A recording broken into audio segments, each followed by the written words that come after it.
যে ডিসেম্বরে কেউ একজন দেশে আসার পরিকল্পনা করছে। আমরা ফাঁসির দড়ি রেডি করে অপেক্ষা করছি। আপনি ডিসেম্বরে আসুন, আর যখনই আসুন ফাঁসির দড়িতে তাকে ঝুলতেই হবে। আমরা আশা করেছিলাম গণ অভ্যুত্থান পরবর্তী এবারের নির্বাচনের পরে যে সরকার গঠিত হয়েছে তাদের প্রথম বাজেটে রংপুর বিভাগের প্রতি সুদৃষ্টি সুনজর দেওয়া হবে, কিন্তু আমরা দেখলাম এবারের বাজেটেও বাজেট বৈষম্য করা হয়েছে রংপুর বিভাগের সাথে। এবং রংপুরবাসীর সৌভাগ্য না দুর্ভাগ্য আমি জানি না, এই রংপুর বিভাগের বেশিরভাগ আসন বিরোধী দলের এমপিদের হওয়ার কারণে সেখানে বরাদ্দ পরিকল্পিতভাবে কমিয়ে দেওয়া হয়েছে। রংপুরে কোনো বড় উন্নয়ন প্রজেক্ট রাখা হয় নাই। উন্নয়ন বরাদ্দে এত কোটি কোটি টাকা রাখা হয়েছে, রংপুরে কোনো বিশেষ বরাদ্দ রাখা হয় নাই। বরাদ্দ সব যাচ্ছে বগুড়ার শিবগঞ্জে। গোপালগঞ্জ প্রতিস্থাপিত হয়েছে বগুড়ার শিবগঞ্জ, কিন্তু যারা প্রকৃত বৈষম্যের শিকার এই রংপুরবাসী দীর্ঘ সময় ধরে, তারা কোনো বরাদ্দ পাচ্ছে না। সরকারি দলের এমপিরা যেই বরাদ্দ পায়, বিরোধী দলের এমপিরা তার 3 ভাগের 1 ভাগও পাচ্ছে না। আমরা সংসদে বলেছি, যদি বিরোধী দলের এমপির সাথে আপনার কোনো শত্রুতা থাকে আমরা সমালোচনা করি বলে দেখি, যদি কোনো শত্রুতা তৈরি হয় আপনারা আমাদের বেতন বন্ধ করুন, কিন্তু জনগণের হক, জনগণের অধিকার, সেটাকে বঞ্চিত করার অধিকার আপনাদেরকে কেউ দেয় নাই। ফলে আমরা সরকারের প্রতি আহ্বান জানাবো, এবারের বাজেটে যে উন্নয়ন বরাদ্দ রাখা হয়েছে রংপুরে যাতে তার থেকে বিশেষ বরাদ্দ রাখা হয় এবং তিস্তা মহাপরিকল্পনা বাস্তবায়নের জন্য উদ্যোগ গ্রহণ করা হয়। আমরা দেখেছি তারেক রহমান প্রধানমন্ত্রী, তিনি কিছুদিন আগে চীন সফরে গিয়েছেন। বিরোধী দলীয় নেতা সংসদে ধন্যবাদ জানিয়েছেন। এরপরে হয়তো কিছু বলা উচিত না, কিন্তু বলতে বাধ্য হচ্ছি, চীন সফরের অর্জন কোথায়? চীন সফরের অর্জন হচ্ছে শূন্য। চীন সফরে আমরা এই তিস্তা মহাপরিকল্পনা নিয়ে কোনো কমিটমেন্ট পাই নাই। আমরা রোহিঙ্গা প্রত্যাবর্ষণ নিয়ে কোনো কমিটমেন্ট পাই নাই। ফলে দেশে যদি জাতীয় ঐক্য না থাকে, তারেক রহমান পৃথিবীর কোনো দেশ থেকেই কোনো ধরনের সাহায্য পাবে না। গণ অভ্যুত্থানের সাথে প্রতারণা করলে, সংস্কারের সাথে প্রতারণা করলে অলরেডি তারা IMF তাদেরকে বলে দিয়েছে ঋণ দেবে না, পৃথিবীর কোনো দেশই তাদেরকে সহযোগিতা করবে না। প্রিয় রংপুরবাসী, আজকে আমরা এসেছি এই রংপুরে বৃষ্টি হচ্ছে, কিন্তু আমাদেরকে এটা মনে রাখতে হবে যে কক্সবাজার চট্টগ্রাম অঞ্চলে যে ভয়াবহ বন্যা তৈরি হয়েছে, সেটার জন্য আমরা আজকে রংপুর থেকে পুরো বাংলাদেশের জনগণ সকলেই চট্টগ্রাম অঞ্চলের মানুষের জন্য দোয়া করব। এবং সরকারের স্থানীয় প্রশাসনে অবহেলার কারণে আজকে অনেক ভয়াবহ ক্ষতির সম্মুখীন হচ্ছে। সেখানে তারা দলীয় প্রশাসক নিয়োগ করেছে চট্টগ্রাম মহানগরে, কিন্তু সেই চট্টগ্রাম মহানগর জলাবদ্ধতা হয়ে গিয়েছে, তারা কোনো ধরনের সময়োপযোগী ব্যবস্থা নিতে পারে নাই। প্রিয় রংপুরবাসী, আমরা গণভোটের রায় বাস্তবায়নের জন্য এখানে এসেছি। এই রংপুর থেকে আবু সাইদ বেগম রোকেয়া বিশ্ববিদ্যালয়ের ছাত্র গণ অভ্যুত্থানের ডাক দিয়েছিল, গণ অভ্যুত্থানের সিপাহসালার ছিল, কিন্তু আমরা দেখতে পেলাম নির্বাচনের পরে বিএনপি গণভোটের সাথে প্রতারণা করলো। বিএনপির ইতিহাস প্রতারণার ইতিহাস। আমরা দেখেছি ইতিহাসের দিকে তাকালে আমরা দেখতে পাবো বিএনপি সকল গণ অভ্যুত্থানের সুবিধাভোগী এবং সকল গণ অভ্যুত্থানের সাথে এই বিএনপি প্রতারণা করেছে। এইখানে আমার থেকে যারা বয়োজ্যেষ্ঠ আছেন, অভিজ্ঞ আছেন, তারা ভালো বলতে পারবেন 90-এর গণ অভ্যুত্থানের পরে সকলের দাবি ছিল তত্ত্বাবধায়ক সরকার। সেই তত্ত্বাবধায়ক সরকারের মাধ্যমেই বিএনপি ক্ষমতা এসেছিল এবং সেই তত্ত্বাবধায়ক সরকারকে অস্বীকার করেছিল।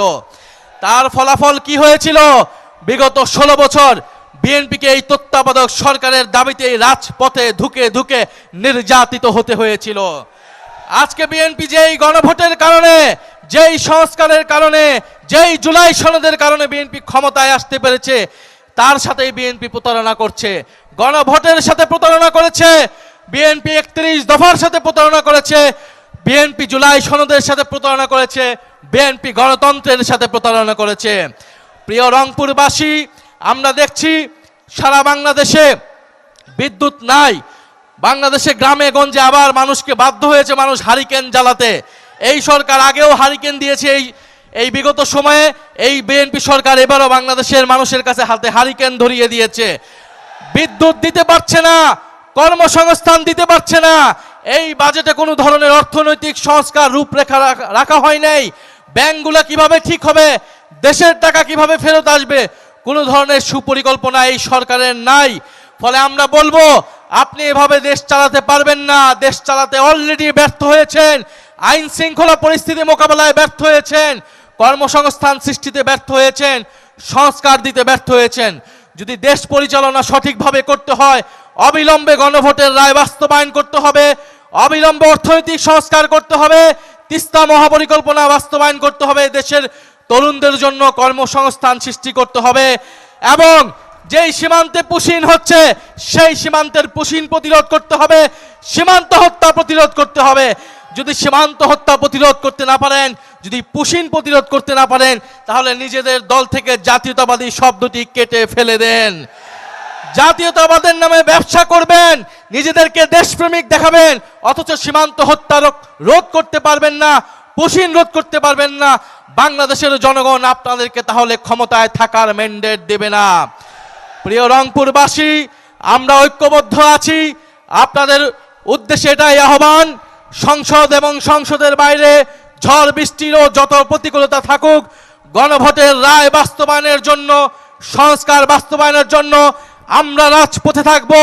আবু সাঈদ আমাদেরকে দায়িত্ব দিয়ে দিয়েছে, শহীদ মুগ্ধ আমাদেরকে দায়িত্ব দিয়েছে, শহীদ ওয়াসিম আমাদেরকে দায়িত্ব দিয়েছে, আমাদের ভাই ওসমান হাদি আমাদেরকে এই দায়িত্ব দিয়েছে এই দেশকে সংস্কার করা, এই দেশের আজাদী এবং সার্বভৌমত্ব রক্ষা করা। প্রিয় রংপুরবাসী, পরিশেষে একটি কথা বলে যেতে চাই। আমরা গতকাল শুনতে পেলাম একটা সাক্ষাৎকারে যে ডিসেম্বরে কেউ একজন দেশে আসার পরিকল্পনা করছে। আমরা ফাঁসির দড়ি রেডি করে অপেক্ষা করছি। আপনি ডিসেম্বরে আসুন, আর যখনই আসুন ফাঁসির দড়িতে তাকে ঝুলতেই হবে। আমাদের ব্যারিস্টার ফুয়াদ ভালো বলতে পারবেন, বাংলার 800 বছরের ইতিহাসে লক্ষণ সেনের পরে তিনি প্রথম শাসক, দ্বিতীয় শাসক যিনি বাংলাদেশ থেকে কাপুরুষিতভাবে পলাইতে বাধ্য হয়েছেন। বাংলাদেশ থেকে যে পালিয়ে যায় সে আর বাংলাদেশে কখনো ফেরত আসে না। পাকিস্তানিরাও এর থেকে সম্মানজনকভাবে বিদায় নিয়েছিল, ইংরেজরাও এর থেকে সম্মানজনকভাবে বিদায় নিয়েছিল এই দেশের মাটি থেকে। কিন্তু শেখ হাসিনা এবং আওয়ামী লীগ সরকার যত অসম্মানজনকভাবে, কাপুরুষিতভাবে এই দেশ থেকে, এই দেশের জনগণ ছেড়ে, তাদের নিজের নেতাকর্মীকে ছেড়ে দেশ থেকে পালিয়ে গিয়েছে, ভারতের কোলে আশ্রয় দিয়েছে, তিনি আর এই দেশে আসার সৎ সাহস কখনোই রাখবে না। ফলে শেখ হাসিনা আসবে কি আসবে না, এটা দিল্লির সাথে ঢাকাকে নির্ধারণ করতে হবে। দিল্লিকে স্ট্রং ভাবে মেসেজ দিতে হবে এই সরকারের। শেখ হাসিনা সেখানে বসে দেশকে অস্থিতিশীলতা করছে, এদেশের ফ্যাসিস্ট মিডিয়ার দোসরেরা সেই সকল তথ্য প্রচার করছে, বাংলাদেশের জনগণ এটা মেনে নেবে না। প্রিয় রংপুরবাসী, আপনাদের সাথে দেখা হবে। আমরা ঐক্যবদ্ধভাবে রাজপথে আছি সংস্কার বাস্তবায়নের জন্য, গণভোট বাস্তবায়নের জন্য। ইনশাল্লাহ অচিরেই আপনাদের জন্য আন্দোলনের ডাক আসবে এবং সেই ডাকে আমরা সফল হব ইনশাল্লাহ। বিদায় নিচ্ছি। আসসালামু আলাইকুম। ইনকিলাব জিন্দাবাদ।